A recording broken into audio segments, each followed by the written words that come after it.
সিবিআইয়ের প্রাথমিক নিয়োগ মামলায় পার্থ চট্টোপাধ্যায়ের বিরুদ্ধে চার্জশিটের অনুমোদন রাজ্যপালের অনুমোদনের পর আদালতে জমা পড়ল এই চার্জশিট। জানবো এই নিয়ে কথা বলে সঙ্গে রয়েছে আমাদের প্রতিনিধি বিক্রম দাস। বিক্রম, চার্জশিট ইতিমধ্যে আদালতে জমা পড়েছে, মূলত ঠিক কি উল্লেখ, সূত্র মারফত কি জানতে পারছো?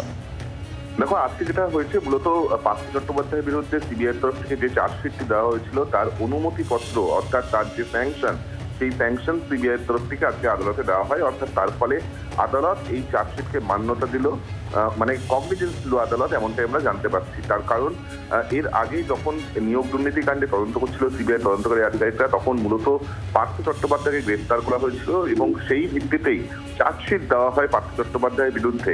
কিন্তু যেহেতু পার্থ চট্টোপাধ্যায় তিনি একজন জনপ্রতিনিধি, তাকে চার্জশিট দিতে গেলে স্পিকারের অনুমতি লাগে অথবা সেক্ষেত্রে গভর্নরের অনুমতি লাগে। আজকে সিবিআই তরফ থেকে যে অনুমতি বা যে স্যাংশনটি দেওয়া হয়েছে সেটা গভর্নরের কাছ থেকে পাওয়া স্যাংশন, এবং আমরা জানি যে এই স্যাংশনকে কেন্দ্র করে ইতিমধ্যেই ইডি বা সিবিআই তরফ থেকে একাধিকবার তারা হাইকোর্ট থেকে শুরু করে লোয়ার কোর্ট পর্যন্ত বিভিন্ন জায়গায় অভিযোগ করেছে যে সরকারি কর্মীর বিরুদ্ধে চার্জশিট করতে গেলে কিন্তু রাজ্য সরকারের তরফ থেকে অনুমতি দেওয়া হচ্ছে না, বা কোনো জনপ্রতিনিধির বিরুদ্ধে চার্জশিট করতে গেলে সেক্ষেত্রে স্পিকারের কাছ থেকে অনুমতি পাওয়া যাচ্ছে না। এক্ষেত্রে দাঁড়িয়ে মূলত গভর্নরের কাছ থেকে যে অনুমতি পাওয়া গিয়েছে, যে স্যাংশন পাওয়া গেছে, তার ভিত্তিতেই এই চার্জশিট দেওয়া হয়, যার ফলে আদালত এই চার্জশিটের কগনিজেন্স নেয় আজকে। বাংলার আওয়াজ, বাঙালির আবেগ, জি 24 ঘন্টা।